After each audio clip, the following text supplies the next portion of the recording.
a lot of guys that, are trying to maybe make a positive health impact.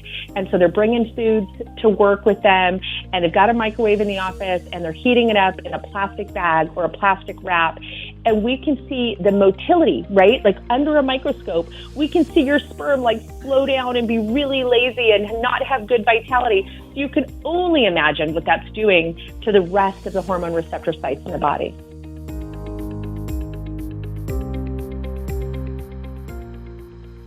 And Haylie, welcome back. How are you?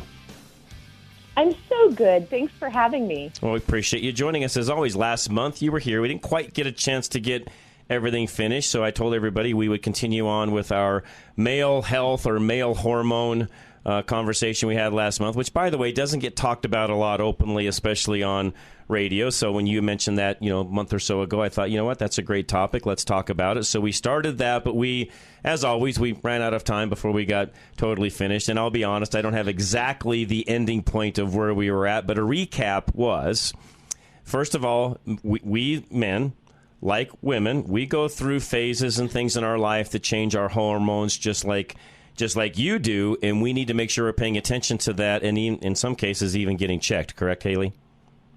Absolutely. And it was so funny because a couple of team members were actually listening to the interview, and we had two male team members that just had so many questions afterwards. And I feel like it's so often that we don't recognize what's going on with men from a hormone perspective, yet it's like critical for cardiovascular health, for brain, memory, cognition, definitely for mood, energy, libido.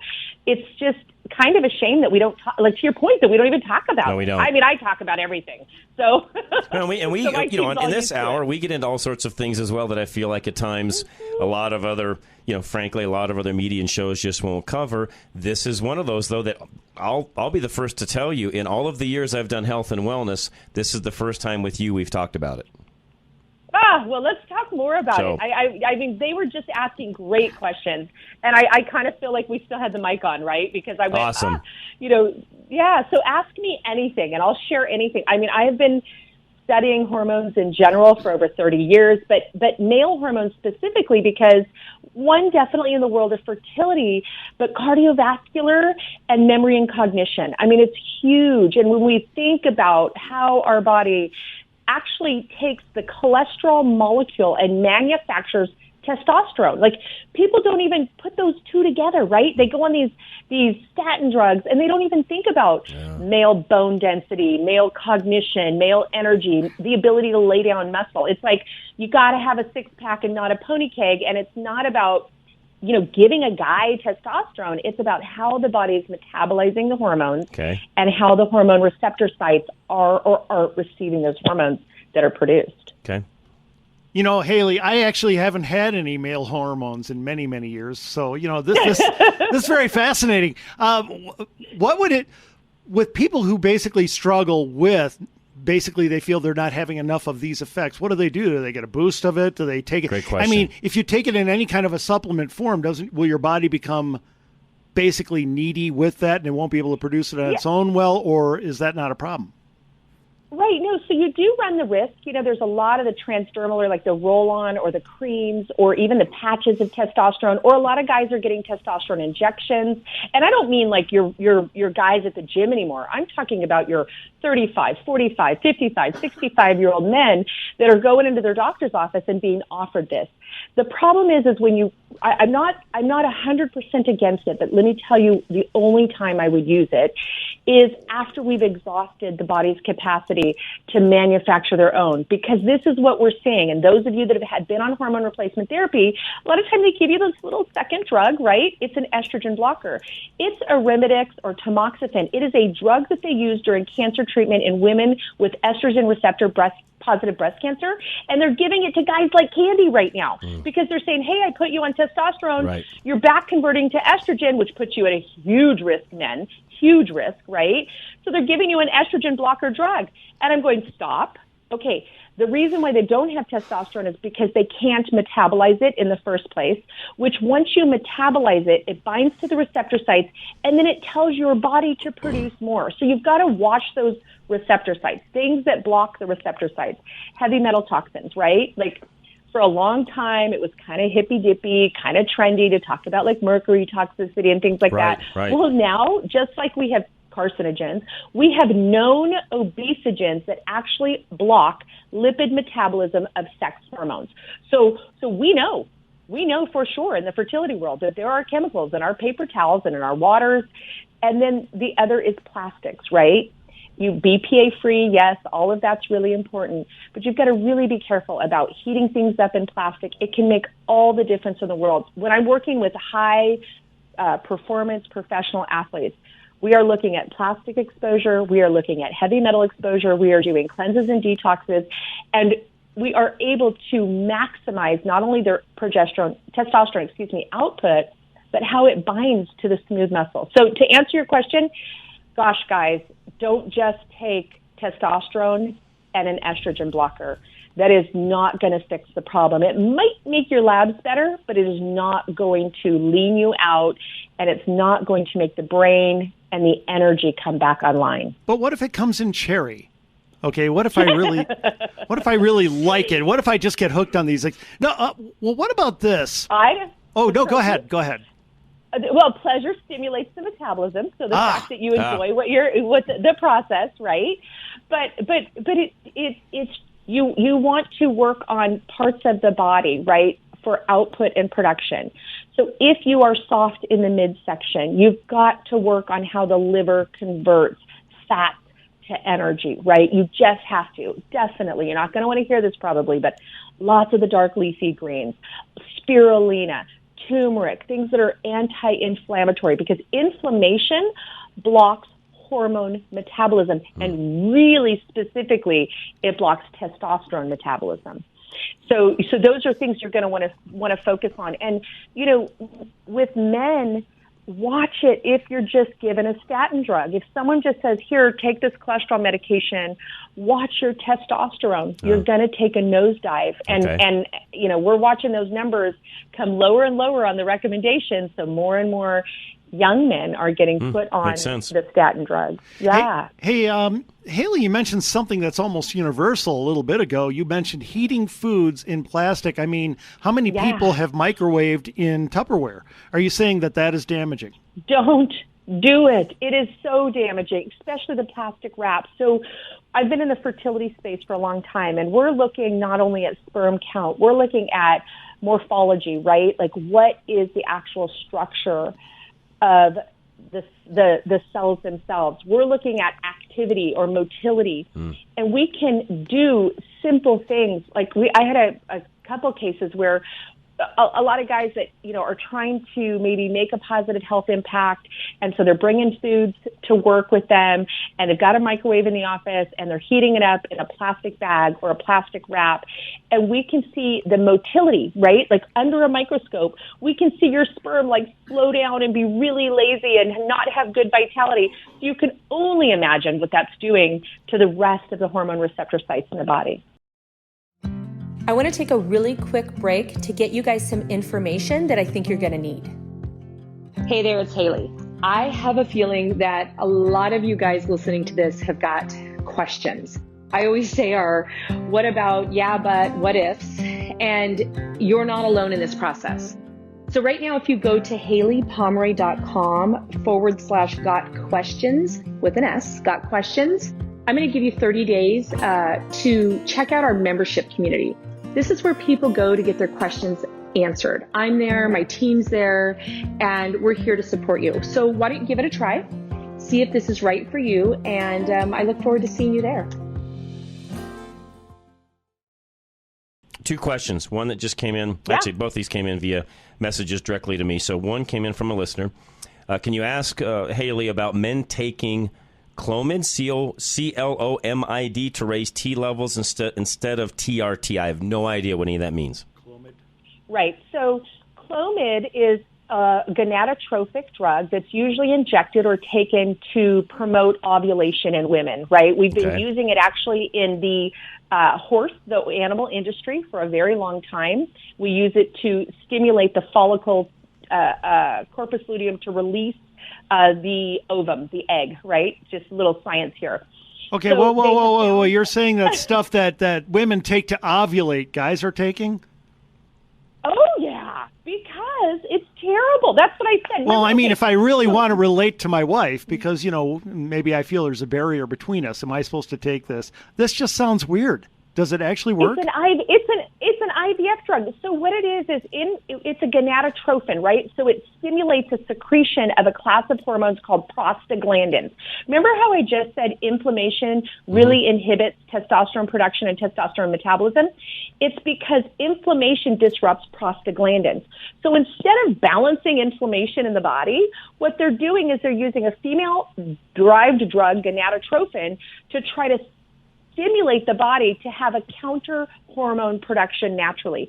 I think it is a slippery slope. I think it is super scary to see guys go on. And if you're going to do it, make sure you have a doctor that is at least ultrasounding your pituitary, because we see benign pituitary cysts form with this drug on men quite a bit. You want to make sure that they're running sex-binding hormone globulin. I mean, it has become this trendy thing that is we don't do it in the animal industry. It was really popular for a while to get sheep to do what they call multiple ovulations. So you would get 2 baby lambs instead of 1, right? We'd get a female lamb to drop 2 eggs.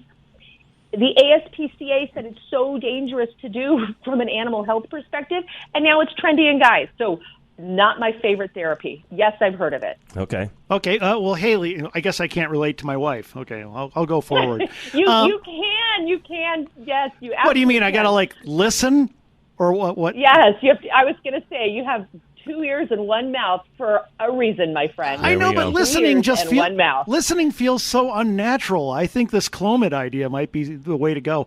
All right. Okay. Really quick here, because I know John has another one. Of course. You have somebody comes to you, maybe they're worried about low T, maybe they're worried about their hormones. Right. Okay, we've talked about some of the things, maybe rabbit trails not to go down because of basic, consequences of that. What are the first 2 or 3 things that you usually recommend? So in our clinic, and we see this a lot, the very first thing that we do is we do a 10-day liver cleanse. It is extremely food-based, so we use a lot of foods with the healthy fats, what they call the PUFAs, right? Those are things that actually help all the hormone secretions. They make, your body kind of have the capacity to grow hair, to have libido, to have a lot of good hormone production. We then, right afterwards, we do what we call a binding therapy. So we do a 14-day heavy metal cleanse where we actually take something that's called a chelating agent. So it's a natural therapy, but it's called EDTA. It binds metal toxins. So we'll go and we'll kind of clean up what we call the ecosystem or the environment in the body. And then it depends. If it's low T, right, and the liver is cleaving testosterone, so the receptor sites are okay, we'll go right into, we call it, it's called a phase 1 intensive, but it's adrenal corticotrophic hormone. It stimulates hormone production. So we'll do 7 days of that. And that is a protocol that I have used over and over. Again, in our fertility space, we're testing testosterone, free and total, sex-binding hormone globulin. We're testing progesterone, DHEA, even in men, pregnenolone, which is a master hormone. We're testing, one of the biggest things with low T is you always want to check your vitamin D levels. You want to make sure you're on a D3K2, not a D2, right? Let me say that again, D3K2, not D2. That form is really important when you're talking about hormone homeostasis. And in men, as we age, we want to see our vitamin Ds running 60 to 90 in that optimal level, not 25, 40. And I will tell you, I don't care what drug you take, if your vitamin D is in the 20s and 30s, you're not going to be able to get your T level up. I like my guys in the 400s. Naturally, right? Okay. 175, 225, 300. I just don't think they're operating to an optimal capacity. I like that kind of sweet spot. And it's really unfortunate. I had a 35-year-old come in the other day, and he was at 96. And then I had another guy, 47, and he was at 1,200. Wow. But he wasn't buying, none of it was making it to the receptor site. So it was pooling in the blood. So we had to take estrogen blockers. And it was they were giving him injections. And I'm like, hold on a minute. They were like, let's do it till you start making lean muscle and having cognition. And I'm going, or how about we get him utilizing it? That's the part about it, is men's body are actually very complex and very biodiverse. So I know you guys like to say, you don't want to listen, or you're not sensitive. You actually have an extremely biodiverse body. If you think about the fact that the sperm that you produce takes 75 to 90 days to mature, right?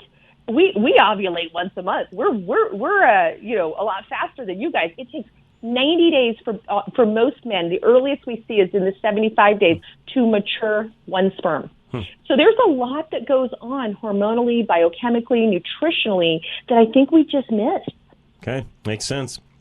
My producer Ann asked a question, so she's my lady producer. I'm getting different opinions of what is a good TSH number. What do you think? And I don't know what TSH is. Yeah, so TSH stands for thyroid stimulating hormone. And so we look at it a lot in thyroid panels, but it's really not a hormone secreted by the thyroid at all. It's actually secreted by the pituitary, by this little gland that's up in the brain, right? And if you think of it this way, the pituitary is kind of the conductor of this, all these tissues that secrete hormones. And so the pituitary tells the thyroid to squeeze out primarily T4 and a little bit of T3, so these two thyroid hormones. So a TSH being low, actually it's inverted, right? TSH being low means that a thyroid is pretty active. A TSH being high, even though it's thyroid stimulating hormone, means that the thyroid's inactive. So the way I think about it is, does the pituitary have to say, like, hey, thyroid, give me some hormones? Or does it have to say, hey, thyroid, give me hormones? If it's screaming, if it's high, the thyroid's a little lazy. Okay. If it's whispering and it's low, the thyroid's pretty functional. Okay. Really, with an optimal metabolism, I love to see a TSH naturally below 1.25. Okay. If a person's on a medication like Synthroid, levothyroxine, Cytomel, which is a T3, they usually run it down to about a 0.5 to 1. So if your TSH is 2, 3, or even 4, that means that your brain and your adrenals and your body is having to work really hard for basic metabolic function. All right. So question I have for you. Folks are out there listening and they're thinking, hey, I'd like to know more about this. I'd like to even maybe have some consultation with you. How do they do all of that? So if you go to HayliePomroy.com right now, so we have this amazing monetized membership. So people pay $99 a year. They get to ask us all kinds of questions. I'm on there all the time. We run all these health challenges. But right now, if you go to HayliePomroy.com and you put in free membership, you can get a free membership for 30 days. Okay. You can ask us anything. Our team's there. I'm there. We do also have a metabolism certification. We have a program where people go through. They become fast metabolism coaches. We have a lot of people that come in and train and do that. It's Metabolism University, but we also have a lot of individuals that are maybe they're the primary wellness ambassador for their family. Maybe they're the ones that are in charge of keeping their family healthy, their parents healthy, their kids healthy. A lot of people go through Metabolism University to just really understand and engage how to look at metabolic pathways. We go how to run labs, how to read your labs, how to write a letter to your doctor before your visit so that you can get what you need, run, and how to interpret it. But the first thing I would say is come be a member of, we have the highest retention rate because people feel like they get a lot of value out of it. Sure. But I always want people to be able to just try it. See what you think. See if it's a right fit for you. But I'd love to be your nutritionist, and I'd love to see you in that community. And we do a lot of great and amazing things together. I want to take a really quick break to get you guys some information that I think you're going to need. Hey guys, it's Haylie. And I just am feeling like there's a little something extra that you need. And so we have a free offer going on right now for our listeners. Just go to HayliePomroy.com/free offer. I've got something special for you, and I think it's really going to help. And we love having you. You got great information. I've learned a lot, just a short time that we've known each other. And again, today, learned a lot more even today. This is fabulous. And again, folks, we'll have the links up on our website a little bit later tonight. And Haylie is spelled Haylie. So it's Pomroy, Pomroy. So it's HayliePomroy.com. Haylie, as always, until next month, have a happy Thanksgiving, because we won't talk to you before then. So have a great Thanksgiving, and we'll talk to you in December. You guys, too. Take good care of yourself. We'll do it. Haylie, thank you very much. And, geez, it's like drinking from a fire hose, Andy. I know. It's great. She's an encyclopedia. She has got a ton of information. Yes. And, folks, I will tell you, just go to the website, do the things she just said. And some of you that have specific questions, I do know this. If you ask her specific questions, she'll answer. I will tell you that firsthand, because been there, done that. And she'll do all that for you. So it's a great resource.